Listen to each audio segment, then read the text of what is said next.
and still does shake that off, get into game. KOO, however, riding a wave of momentum coming into this one. It's exactly what they wanted from the crowd and from themselves, and they stand in a very good position to take another game. Definitely say that most players don't care about these 18-0s or 13-0, whatever it is you're aiming for. They just want to win the whole thing. Yep. It's more the casters who care about who you're undefeated. All that will matter is which team hoists the Summoners Cup. That is so beautifully on display on the stage right there. And SKT, just like they were in Game 3, are one game away It still hangs in from the that balance. moment. And for Faker and Bengi, it would be their second time doing such, and they would be the first people to ever have that privilege to do it twice. And now we get to see, I think I didn't expect, Smith on a supportive champion. Because the whole reason this meta fit KOO Tiger so well was that Smith could take Riven and Fiora into the top lane. He would outduel the enemy top laner and do really, really well. We haven't seen him show up too much this time around. Last game he needed 30 minutes of farming. Then we saw a big play. It was massive and allowed KOO Tigers to win the game, obviously. But now he's on supported champions that can't really snowball. That's one of the problems about Lulu. TP ganks are not very effective for her. Ganking her lane doesn't do a whole lot. You'd rather want to leave the Lulu alone and just let her sit and farm up. It's true, and actually before the last game, it had been a really long time since KOO Tigers had defeated SKT. I mean, you mentioned the summer split that they were 0-4. Yeah. They were 3-0'd in the spring final. They were 2-0'd later on in their second best of 3 in the spring split. But in doing that, how much will that get in the mind of SKT?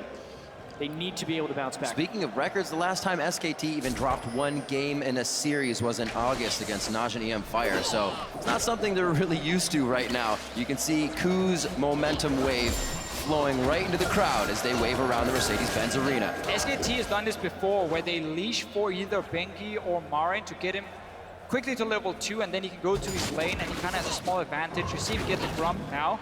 It got delayed a little bit because KOO Tigers invaded, but that was very smart. And he's gonna, he's gonna kill it. I mean, half a second away, actually, from not killing that thing. They know he's going to be recalling, so Smeb will be able to make it up there level 2. Yeah. Either of the bottom lanes actually gain experience off that. And Smeb can run because he started on top side of the map. It's very important in these matchups here. If you start on the top side as the jungles and top lane duo, taking that camp, get level 2, even a blue buff on the side of Smith, you can run up there and save your teleport. Because Marin had to do this play around the Grump, wanted to try and rush it down and then TP up. He's now down a summon as well, and that's going to be key when it comes to poking away. You can always go back and return. And even though Smeb has been performing so well on carry top laners, it's not like he hasn't been effective on utility or tank type top laners in the past. 5-3 this year on Lulu. He was a good Maokai player. He was a great Gnar player. He can still play those styles. It's just more throwback for KOO Tigers and kind of a mix of the old and the new with this team composition. A lot of Korean players, when you are on Incredible Miracle, you don't really perform too well. But when you leave, a lot of the players tend to do really, really well. Smith is one of the guys. Didn't have much of a name before he joined the KOO Tigers. And then slowly but surely got better. Was actually considered one of the worst top laners previously, so a very big step up for him. We heard the Korean casters saying it was almost impossible that SKT themselves slumped, but each player on KOO Tigers has faced that individually and then come back to be fantastic players here at Palette Worlds, aiming for the Summoners Cup. And this game will also be so much about how SKT can recover from the early game. You can see Bengi missing his cocoon on the Scuttle Crab. Not the best start, losing some early pressure there because that revealed him to Gorilla and Prey as well. SKT really needs to kind of reset, make sure they're safe in the early game, and then make KOO beat them. Have to keep an eye this game if they do kind of forego the sight stones again, use the hawk shot, get their vision through different means, or if they go back to kind of a regular play. The aggression they had last game took SKT off guard, but I'm sure SKT's ready for that another time. Yeah, for sure they've been talking about the first 5 minutes. We haven't seen SKT rush into the enemy jungle all of a sudden and take a stupid fight. We just saw a jungler miss on the wrist cutter. Much more patience. That was about it. That's about the amount of action we've seen so far. So it's a lot slower pace now for SKT. There is a lane that's going to be annoying for them. I always liked Ashe into Sivir because of the fact that you can just constantly trade her with her. It's very hard for Sivir to trade back these quick trades. You're just going to boomerang you, you step to the side. But when that happens, Tahm Kench will eat the Ashe. And then suddenly the trade damage is really going. There we go. Thank you very much, by the way, KOO Tigers, for showing it. So you can have these very quick trades. Then you get that level 6 and you can start making plays across the map. Well, the wave kind of sitting in their favor here. If there any is jungle pressure down bottom, Hojin is there, but there is going to be no presence of Bengi as the wave kind of crashes in and starts to build.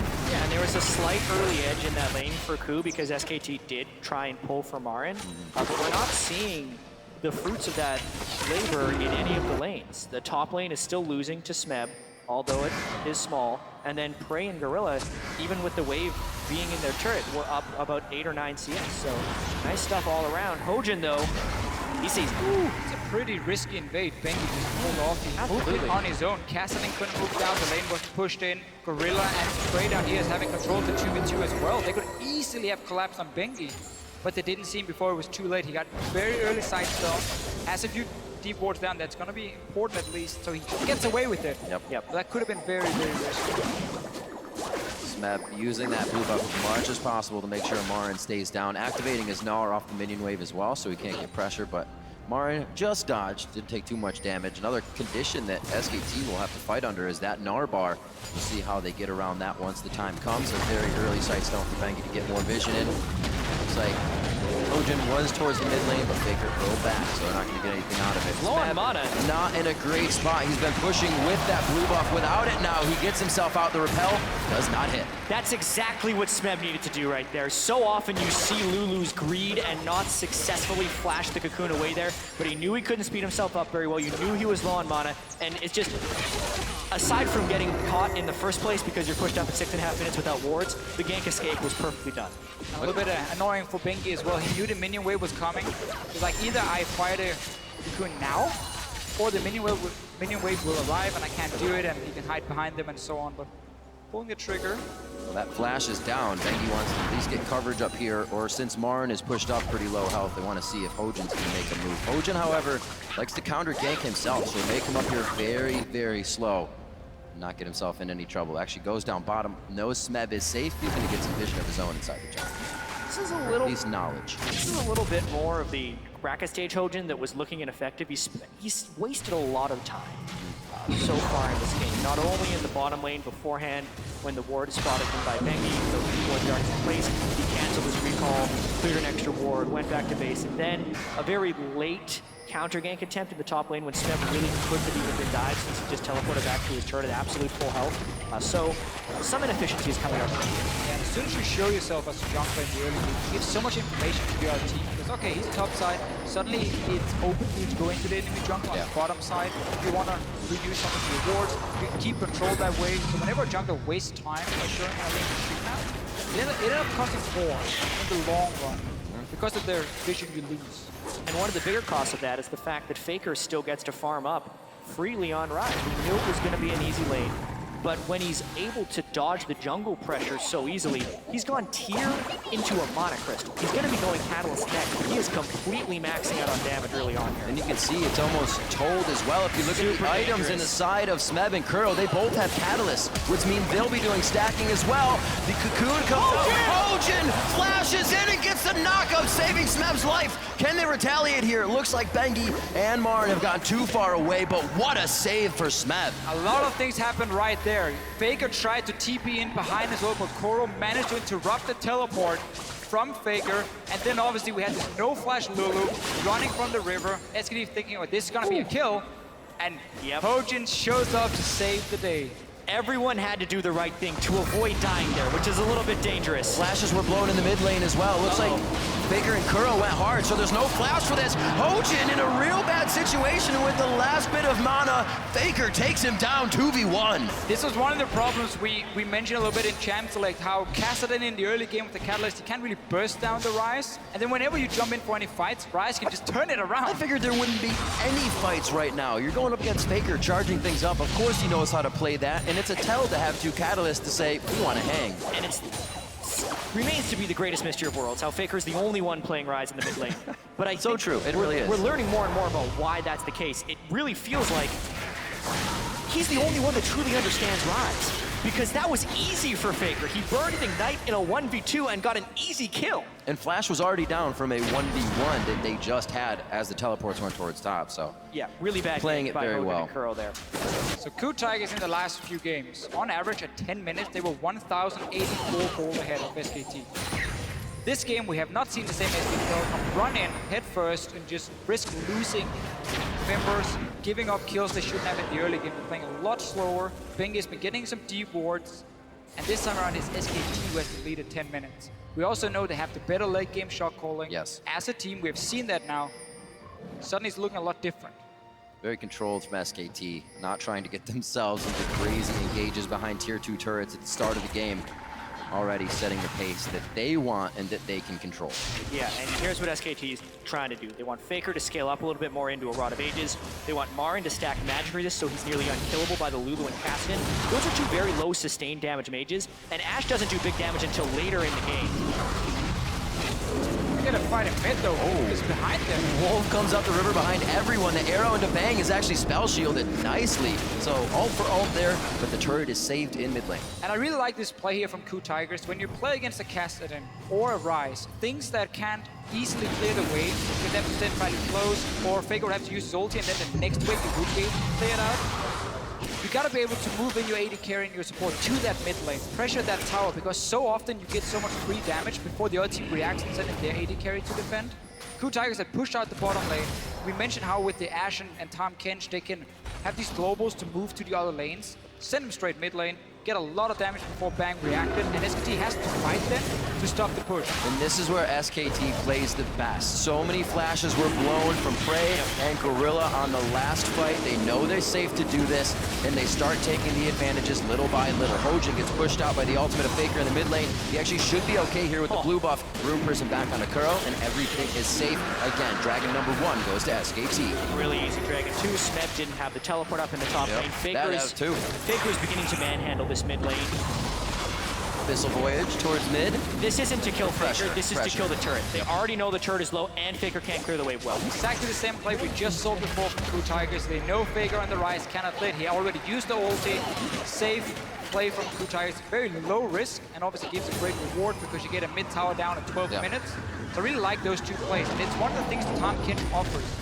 See what happens here. Marin's going for Smeb. And this is one of the first games where we haven't seen the side lanes drop yet. The middle goes down first. We'll see how that opens up the map right now. That wet noodle fight in the top lane. Looks like Hojin wants to participate. Nars back Smeb so he can't slow him anymore. But the pop-up from Hojin may keep him in range. Smeb does have flash. Will he utilize it? I think Marin's made too much ground already, and he gets out safe. They were thinking about going hard up there. Curl already roamed halfway up the lane, which leaves this window. Wolf can dive on Alistar. He has his ult. That's the hit. Gorilla's going to be pushed back, but that's a lot of gray health he has to work with to get out of this situation. Pops it at the last second, and beautiful. Wolf waits until the last moment when he can headbutt, knowing Gorilla's flash is down, and make it look easy. Good decision from Wolf going for the Tahm Kench. Don't go for the AD carry. He can just eat him then. Keep him alive. Sometimes it's ill-advised, but they know what they're doing. Go for the support here. Take him down. Take the tower as well. Marin is still up in the top lane trying to defend. There's a teleport from Faker. He's going to need help. Yeah, there comes Faker. Really nice timing on that teleport. TP and ult as he makes his way out there. Getting a few stacks on the... Oh, wait a minute. He's going to be in range a little bit more. Spams out those Rune Prisons. That's the tower hitting. Marin trying to give him the time of day, but it's a hit from Faker. The teleport and flash. Hashtag worth. And right here is why Faker makes Ryze work.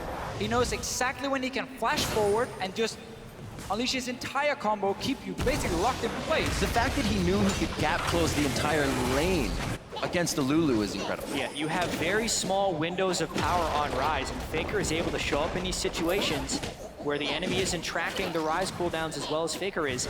And really, his flash to kill ratio on Ryze is nearing 100%. All the time. It's truly impressive. Nicely played by Marin to escape any danger there from Kuro. Been roaming a little bit now. Loses pressure on his mid lane. We'll see if he can get back quickly. Faker's already there stacking it up, so SKT could be pressuring mid now. Praying Gorilla should have been mid already.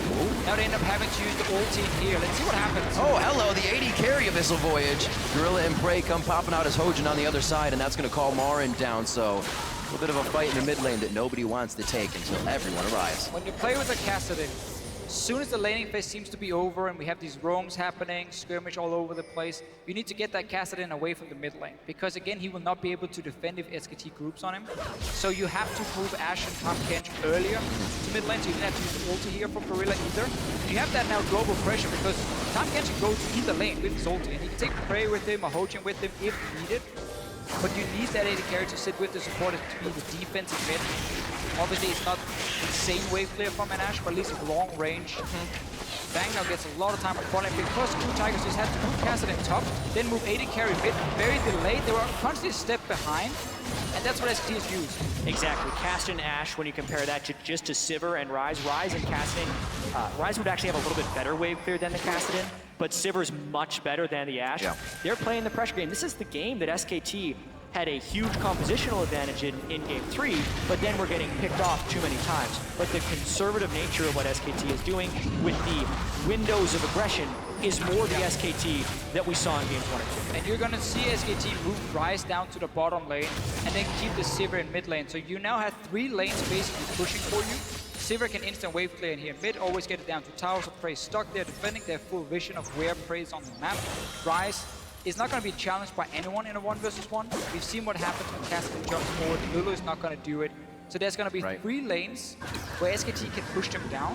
That means they can be proactive outside of KOO Tigers trying to fire an arrow and surprise them. But then SKT should be in a position where they push up the wave, we can see it happening, and react to double teleport themselves.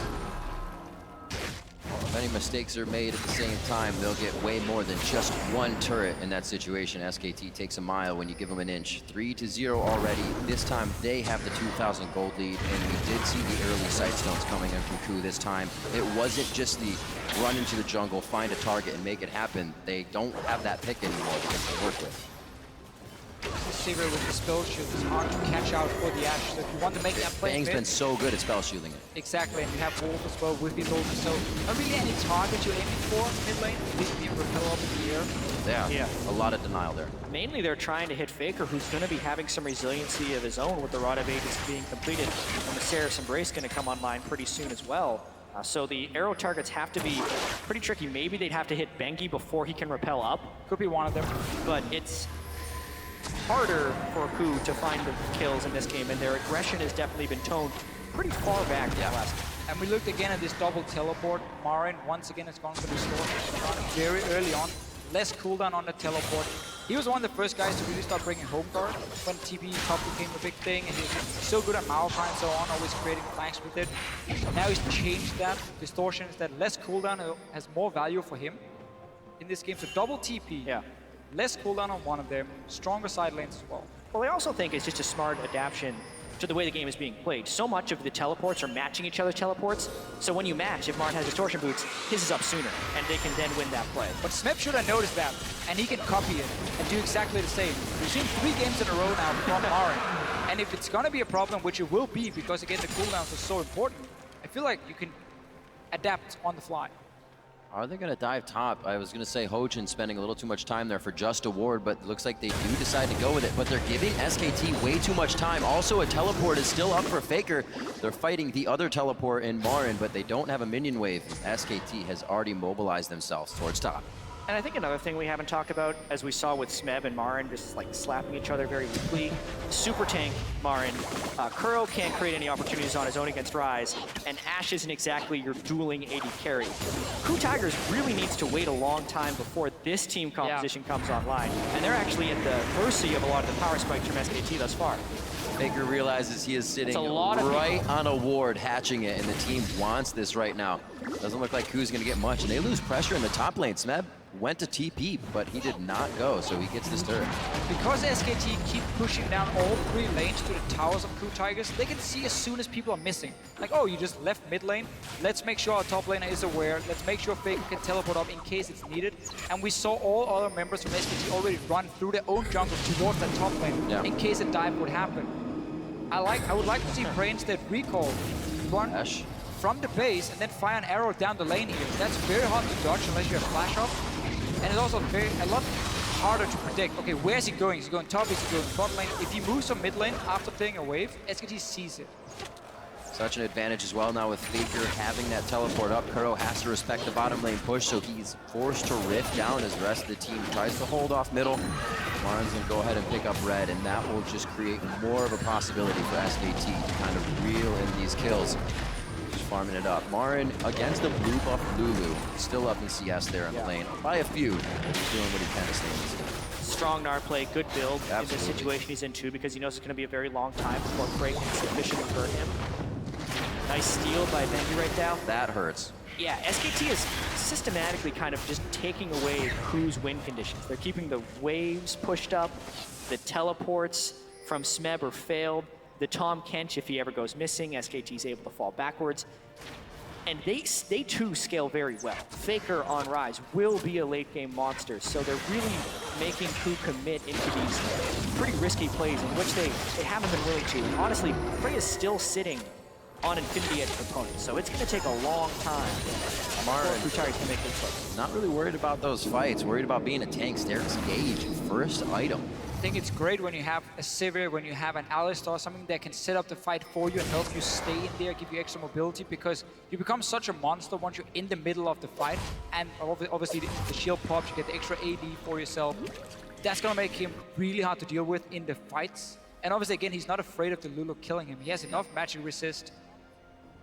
I have such a weird feeling with Lulu top lane, because again, it can't really snowball, it can't really assert a whole lot of pressure either. It just wants to go into team fights, but you want to have a split pushing threat in this meta. So it's always been a bit of a weird pick, and that's why we've seen it a lot less here this World Championship. I definitely didn't expect it to expect.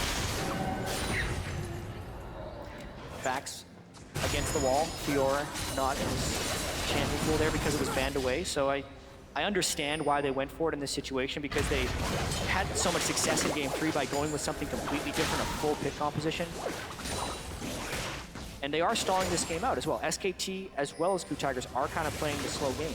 Yeah, simply just not been able to create the pick in this game, because Frey is always spotted where he goes. He's not been able to roam around in this Ashe here.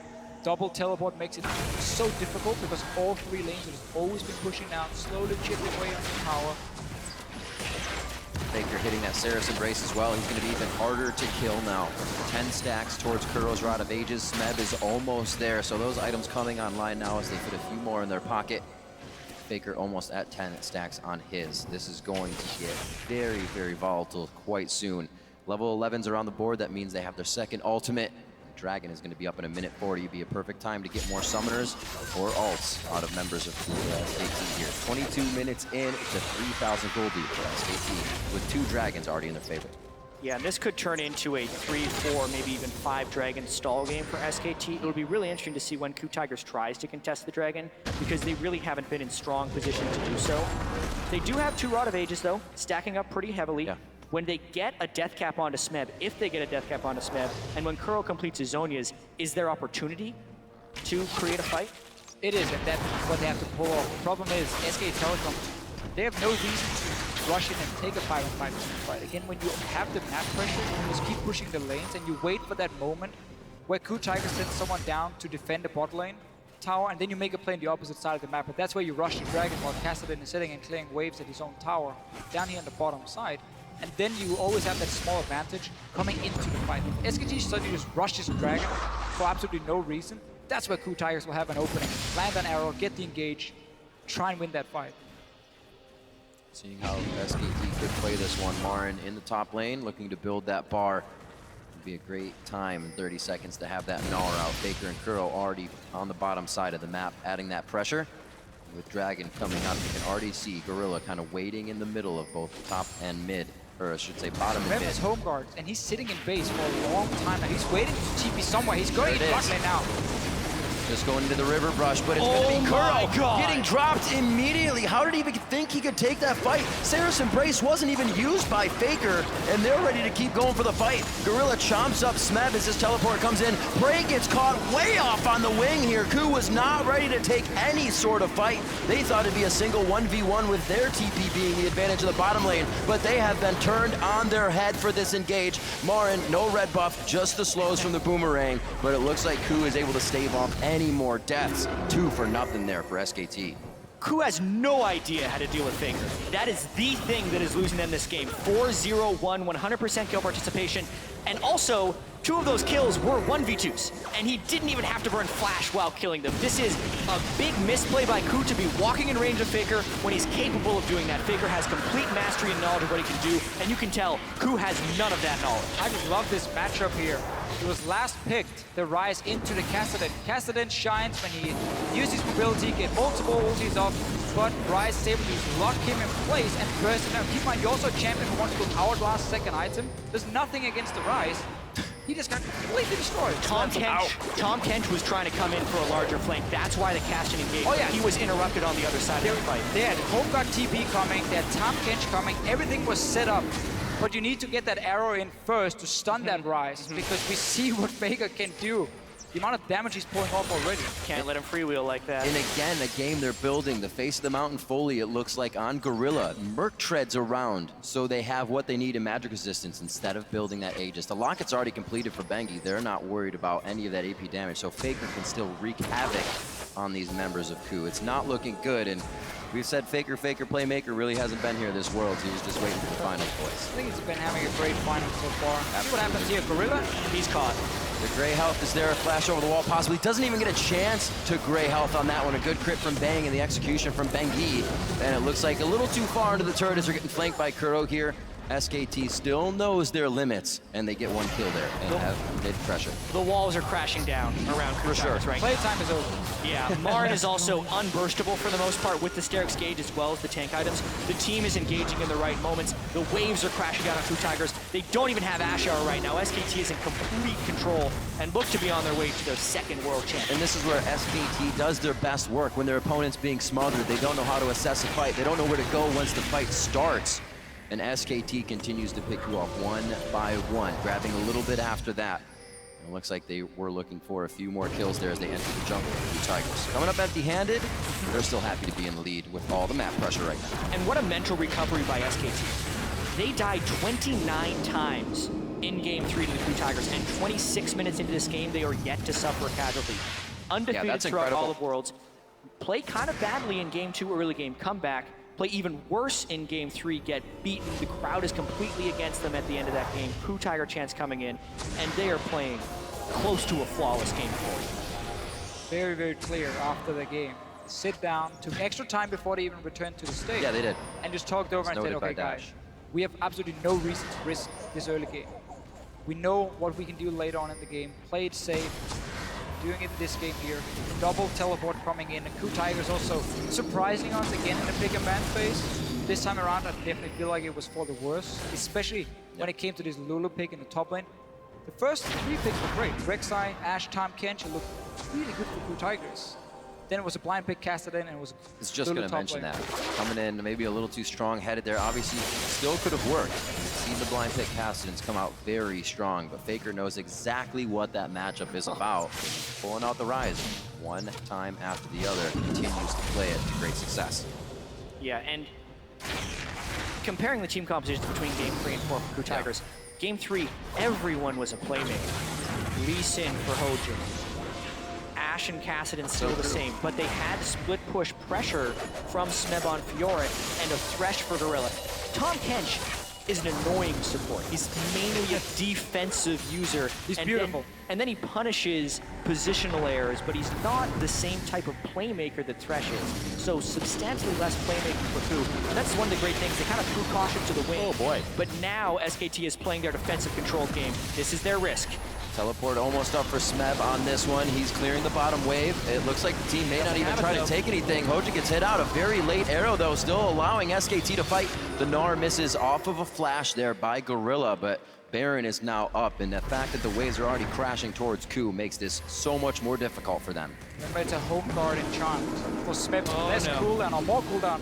For Hojin, again, where they take different roads to exit. The exhaust is there, but I don't think they're going to have the chase on that, even with Faker's ultimate coming in. It looks like they stayed back.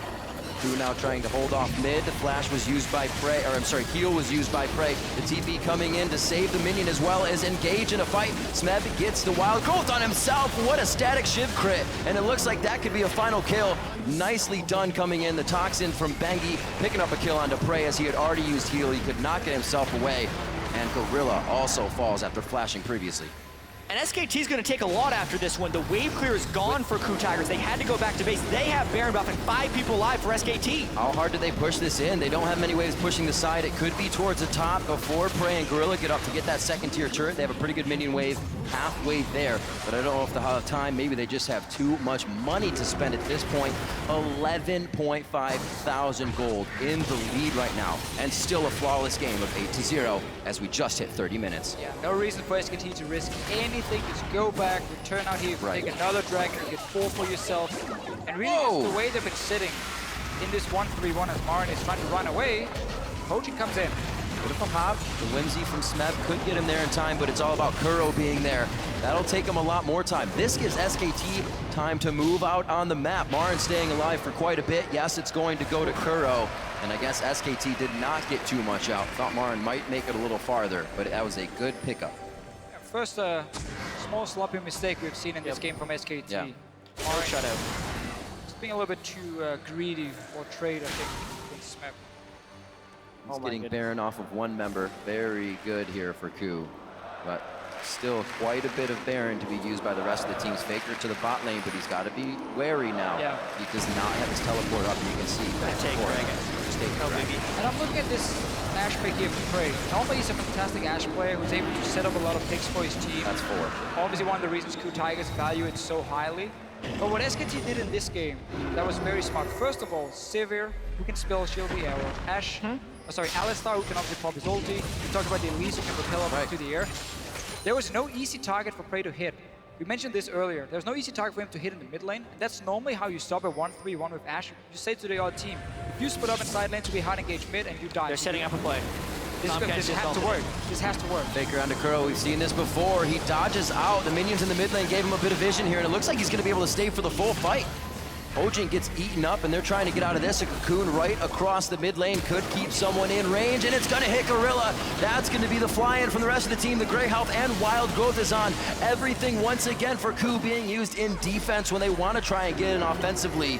And this is more push power coming in from SKT. A minion wave already prepped towards the top side. They're going to be able to do a lot of damage here. KOO literally threw everything they could at Faker there, and they didn't even hit him. Nope. With a spell at that fight. This has been strangling from SKT. They're completely starving out KOO Tigers and just putting their stamp on this world champion. Definitely angering the beast with that loss. SKT coming out much stronger. Maybe this is the Pandora's box. We see a Raptor cloak on Wolf as well. They're going to be going for the turret. That's going to be an inhibitor. 45 seconds onto KOO. Gorilla just came up. Does KOO have what it takes to keep their dreams alive for the Summoners Cup? And it looks like SKT may give them some breathing room here as they start to back out. They want this one methodically. They are not making any mistakes. Oh, Wolf goes in. I don't know if the team was fully on board with that one, but he does save off any re-engage as well from KOO. Same again for SKT. There's no reason to risk anything. We've seen some of the other games. Right. The team got a little bit too greedy, overextended, ended up dying. Not in this one, outside that one misplay Marin made.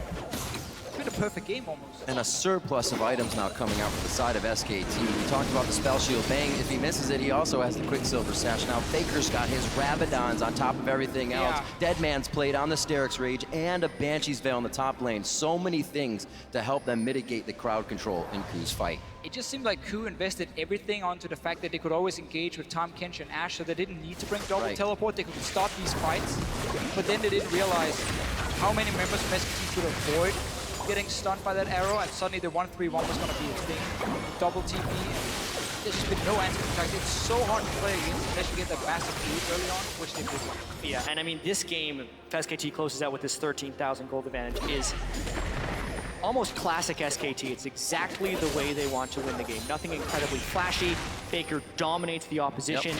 They still make smart plays after that. They rotate around the map properly, and they just systematically starve out the opponent.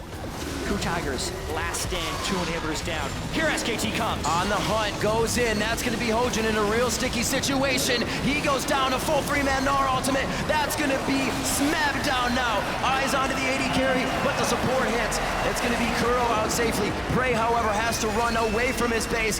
SK Telecom looking to take down the final Nexus turrets. It does not look good for KOO and his team. KOO Tigers are falling. SKT will be your first ever 2-time world champions!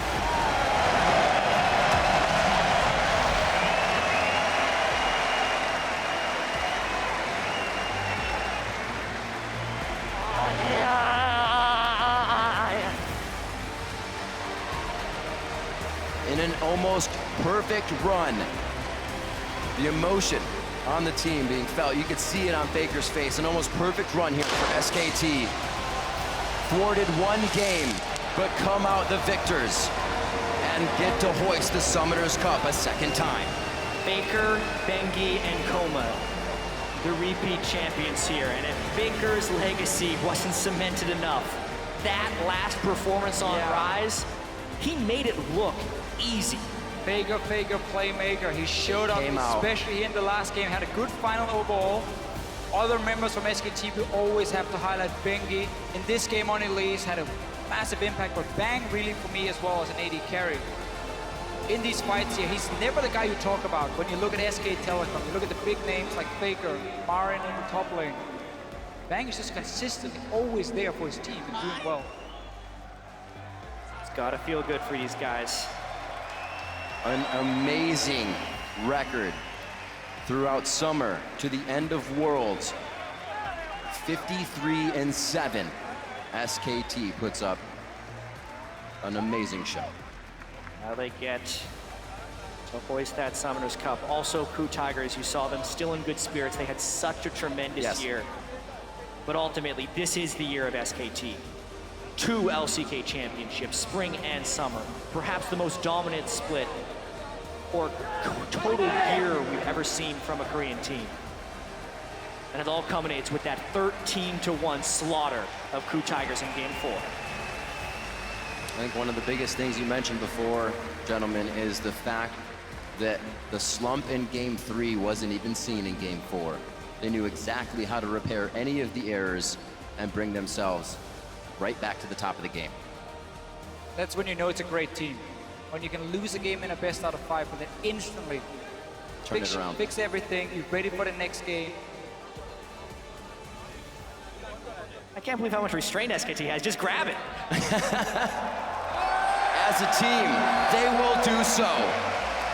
SK Telecom T1, your 2-time world champions. An amazing feat that they have performed here at Worlds. Yeah, because coming into this Worlds, there was a lot of hype for some of the other teams. EDG, LGD, even KT, Fnatic, CLG, all these teams that people thought could make a big appearance, and everyone fell short, except SKT, who I think completely lived up to expectations as the favorite of this tournament, even exceeded them in many of the positions because Marin had huge games, Bengi had big games, Bang had huge games, and it wasn't until the very end that Faker actually had his big game. The kiss of the LCK Cup and the Summoners Cup for Faker once again. And right now we're going to throw it over to our analysts for a discussion of that game. Thank you, Riv. Once again, our 2015 World Champions, SK Telecom, and so well-deserved. It can only be reiterated. These guys have looked unstoppable throughout the year, unstoppable throughout this tournament, and they come away with it in such fashion there with that final game, absolutely taking over the Rift. Well, they were a little bit stoppable. They did lose that last one. You're right. They had the one blemish. They had the one loss. It was an important international tournament, but I really respect them. They bounced back so hard after that. That one loss, they really came through, tried to fix the flaws that they found, and that led to this unbelievable 53-7 bloodbath through the summer season that has culminated right here. And their tournament has just been so clean. It took almost all the way till the finals till we saw any of these unforced errors, and there were only a couple of them. Yeah, up until Marin kind of died there in the top lane, it was almost looking like, except for one tower, a perfect game here. But still some respect from the crowd for the KOO Tigers. Yeah. And from SKT as well, great sportsmen there, showing love for our runners-up. I mean, what an incredible run they had as well. That can't be forgotten. I love it. You gotta love them. Look at their faces. Talk about the attitude that brought them to the finals will carry them out of the finals. They may have lost, but they still had such an incredible year. But they won our hearts. They won our hearts. Oh, by far and away. Yeah, the first year that they're actually a professional team, they go all the way to the finals of the World Championship. Right, we talked about, great feats like Fnatic and Origin and having made it to the semis with their first year with these rosters. The same thing for KOO Tigers, and they make it all the way to the finals. They're the only team to take a game off of SKT in this tournament. But of course, taking only one game off of SKT, I mean, they remain these titans. And you refer back to the video we had at the beginning of the day talking about a team won the Season 3 World Championships, then goes into a slump in that Season 4 to some degree, and they come back